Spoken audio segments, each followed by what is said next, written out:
and this week we're back at Terrapin Glass Blowing Studio in Jaffrey, New Hampshire. We've got our friend Mark up visiting, and today we're going to make a white cup with orange speckles. So we have two layers. We've got the white, and then he's got a mixture of orange and old gold. Old gold, yeah. That we're going to be putting some speckles on, and it comes out really cool. You can kind of see a whole bunch of different layers of color. So we've been a little bit addicted to making these, and we're going to continue on.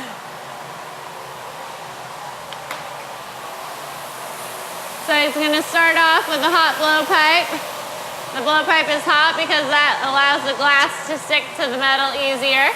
And he's going to go ahead and gather out of our furnace. So our furnace runs at 2075 degrees all the time. Inside is a big ceramic pot full of melted glass. So it's actually a pool of glass that we gather our material from. So you can see he has clear glass on the end of that rod, and he's going to roll on the inside layer, which is our white. So this is white frit. It's really finely ground, and he's picking it up. And we're going to put on 2 or 3 coats of the white.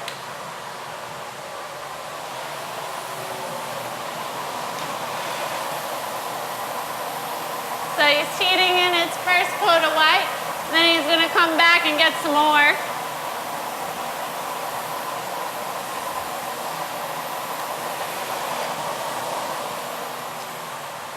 You can see that when the glass is hot, this colored glass just sticks right to it. So nice and easy.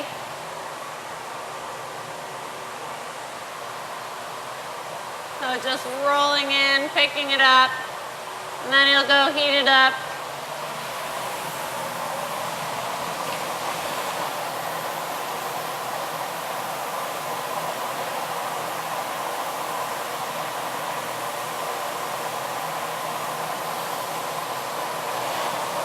I think just to make sure we get some good color on, we'll give it a third light coat. It's very disappointing when you don't go in the color too much and you blow it out and the color kind of disappears as it gets thinner and thinner. So that's what he's trying to avoid by going in it multiple times. And we'll go for the orange now.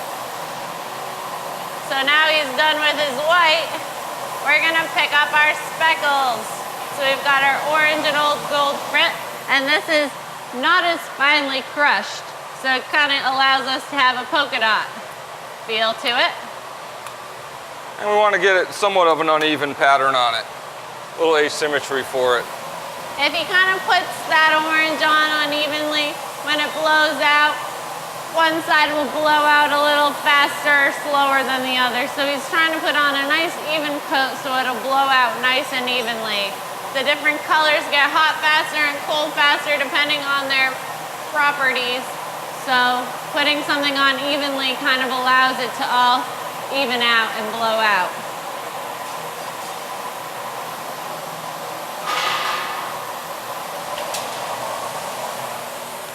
So these guys have melted in. We're going to shape it up, put a starter bubble in. So he's using this table that's called the marver to shape his material. He doesn't want to blow into a crooked mass of glass because then he'll have a crooked bubble, and we'll be fighting against that crooked bubble for the whole time we make this cup, which will probably result in a crooked cup. So we take our time, get it nice and hot, even it out before we pop any air in there.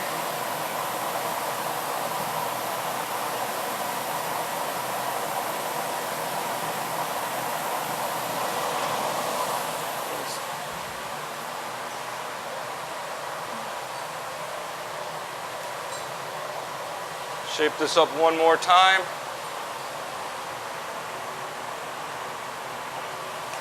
Get it hot and put a starter bubble in.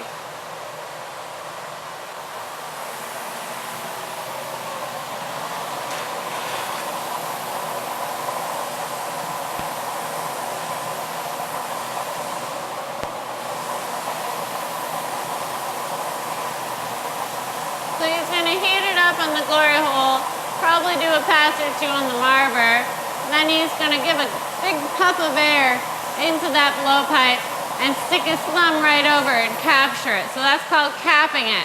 So he captures that air in the blowpipe, and as it travels down the pipe and hits the heat of the glass, it's going to start expanding, and that's one way to create a bubble. So with color, it's hard to see where your bubble is and how big it is. We just kind of look for the sides to start poofing out, and that's how you know there's a bubble. So we got a nice starter bubble in there now. We're going to let it cool and get a little more glass on it.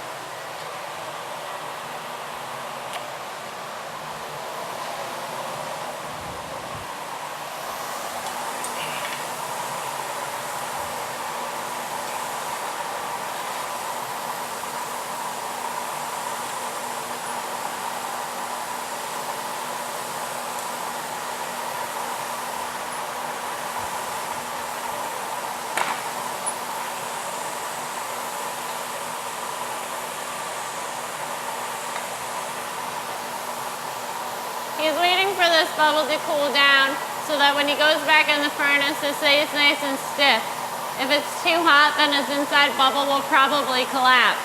Then he'll have a big massive glass with no bubble, which is a pain in the butt to get a bubble into. So he's taking this time to cool down, organize his bench, and get all of his tools out for his next step. I think we're there. So once more, he's going to go into the furnace. He dips into that pool and does full even circles. The glass wraps around that cold bubble, and he'll have a layer of clear wrapped around it. So he'll have a lot more material, and we can make a bigger cup. So that glass around it is nice and hot. And he's going to use a wooden block to shape it. So the wooden blocks are made out of fruit wood. They hang out of water all day long. When they hit the heat of the glass, it creates a layer of steam in between the glass and the wood. So Mark's actually rolling this glass on steam and it's shaping it.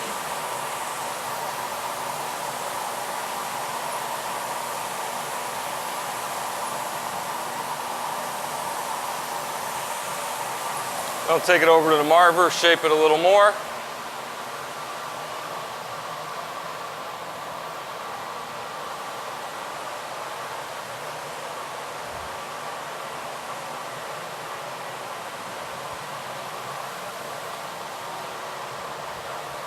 So he's just using the marver to give it a nice even shape before he blows it out. He's spending extra time cooling the tip because he wants the tip to be thicker than the rest of the piece. The tip is going to be the bottom of the cup.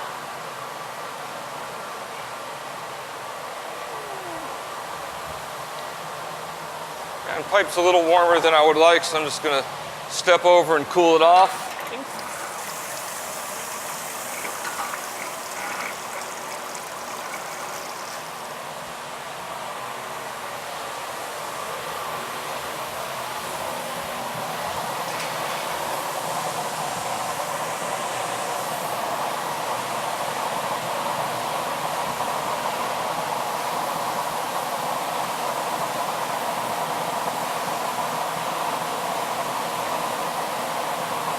So he's heating in the glory hole.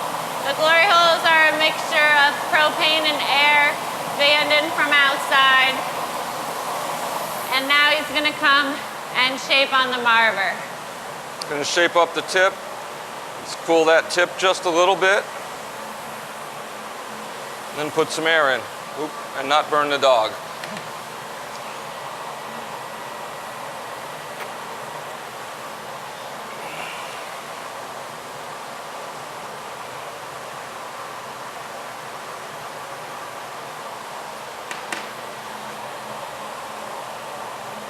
So he's cooling the bottom, blowing out the sides. Cooling the bottom, blowing out the sides. Now we're going to switch over, put it on a blow hose.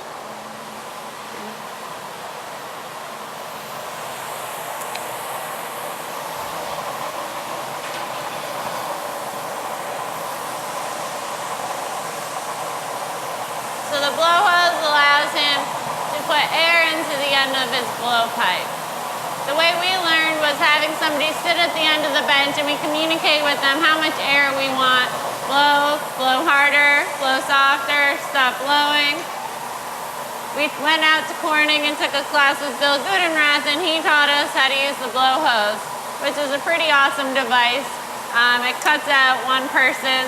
It allows you to have more control of what you're doing, and overall it's pretty good, except for you get tangled in it. It does take a lot of practice. It's one of the few things that left-handed is better in glass. Yeah.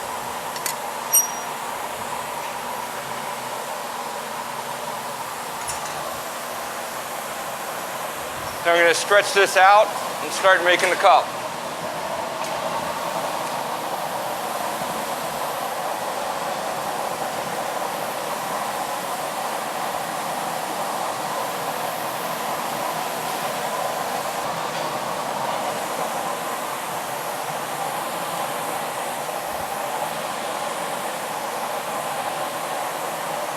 You're just letting gravity elongate it. Give it another heat and do that one more time. So gravity is one of our favorite tools. We can use it to stretch out the glass or squat up the glass. So as long as you're working with gravity, it's great. Sometimes it can be one of our worst enemies because you're fighting against it and it doesn't want to do what you want it to do.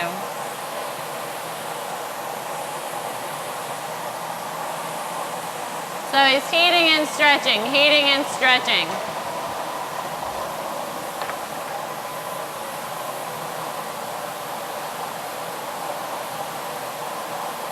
So the next step is very teamwork oriented. He's getting that hot. He's going to use the jacks to cool the sides while he blows it out a little bit. So it'll be rounding and cooling the sides. And that air will be blowing right into my paddle, which will be flattening the bottom. Hop on. Nice.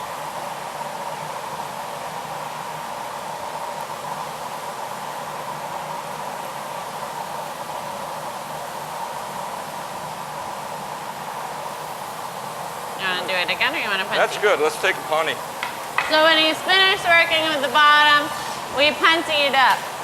So I have a solid rod, getting a little bit of glass on the end. I'm going to shape it into a nice point just the way Mark likes it.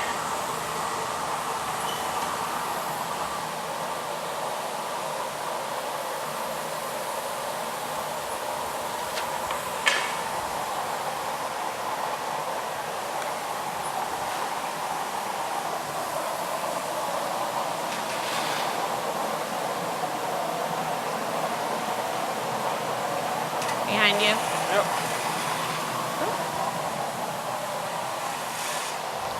You ready? Just cool it a bit. So Mark is making sure his bottom's nice and cold. My punty's pretty hot. It's what's called a cold seal, so I don't want to break off later. He puts it on the bottom, rolls it around until it's in the middle, and then scoops some water onto his neck. You ready? With the bump. Nope, a little more water. The vibration breaks it off at that cold spot. And now we can heat and open the top.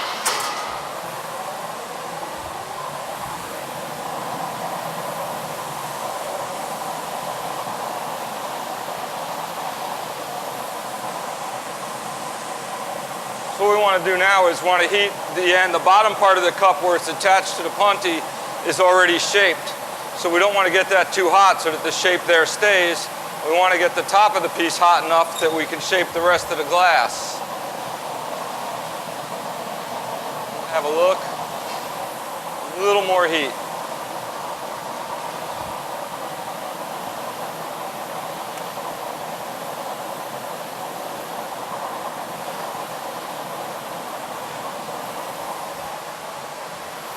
So we're going to continue to elongate this with the tweezers.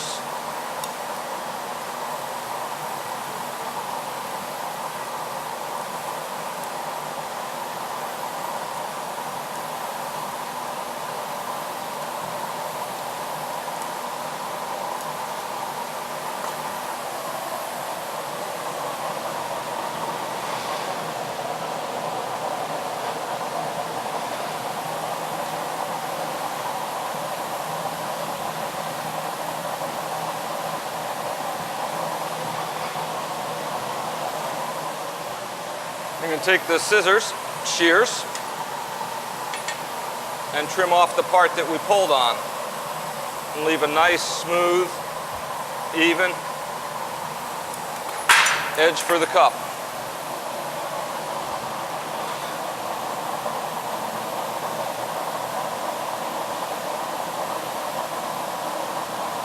Straighten it up a little, see where we're at. A little bit of a spout there. We may have to retrim it, sort of see where it goes.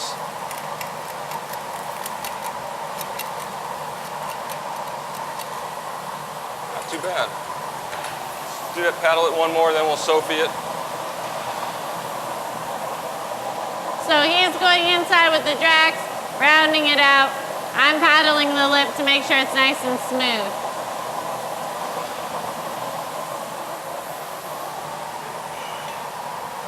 Hop on light. Nice. Feels pretty good. Use the Sophietta, puff it out a little, and then we'll finish it up. So he's using a tool called the Sophietta next. It's a nice little puffer with a cone on it.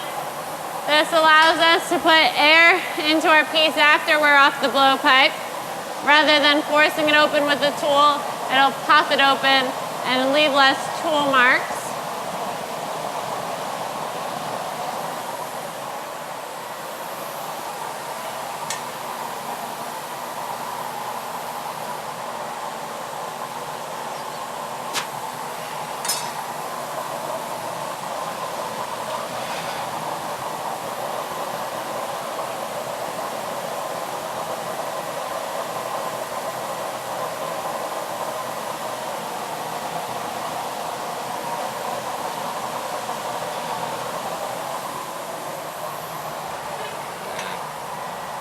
I'll need you. And now you can go in with the jacks and open it up. Ooh. There you go. You can go on the outside, push out any lumps. Go back on the inside, open it and round it. Yeah, I was gonna say, I'll take a little shielding this next heat. So as the assistant, Mark is the gaffer, it's his piece. As the assistant, I do anything for him I can. I get him tools, I paddle. In this case, he doesn't need a paddle, but his arm's getting pretty hot, so I can use the paddle to shield him. This will make him more comfortable while he makes the piece.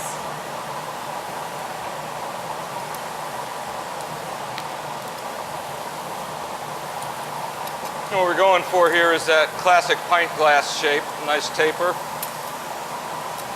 I think we're probably ready to put this away. So when he's finished with this piece, he's gonna give it a flash in the heat, put some water on his punty, and we're gonna come on over here to the drop box. And this one we can torch the bottom. So I'm putting on some Kevlar gloves. I've got a butter knife, just a regular old butter knife, and a MAP gas torch to smooth out the punty marks. So you can take the butter knife, give it a couple of jabs. This is where I want you to break. And with the tap, the vibration will break it off there. I can use this MAP gas torch to smooth out the punty mark. A little fire polish. And then I'll put it in the annealer.